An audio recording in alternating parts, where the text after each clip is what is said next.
எல்லாரும் ஒரு சிலர் கேட்கறாங்க, ஏன் கிறிஸ்தவங்களுக்கே போதனை பண்றீங்க, உலக பிரகாரமா இருக்கவங்களுக்கு போதனை பண்ணுங்க அப்படின்ட்டு.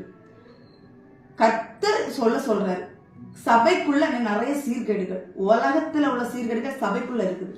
அதுதான் சபைக்கு போதனை பண்ண சொல்றாரு தேவன். ஏசப்பா ஒன்னும் சும்மா சொல்ல மாட்டாரு, கருத்தோட. ஆவியானவர் சொல்றது கருத்தோட இருக்கும், நியாயமா இருக்கும். அவர் நீதியாய் நியாயம் செய்கிற தேவன். அவர் என்ன சொல்றாரோ அதுதான் நம்ம சொல்ல முடியும். சும்மா எல்லாம் நம்ம எதுவும் பேச போறது கிடையாது. அதனால நம்ம ஆலயத்துக்குள்ள இருக்கும்போது பழைய மனுஷன் நம்மளுக்கு செத்துறணும், நம்ம மாமிசம் சாகணும். இன்னைக்கு நிறைய பேருக்கு மாமிசம் சாகல. மாமிசம் அதான் நல்ல பாம்பு இருக்குது இல்ல, நல்ல பாம்பை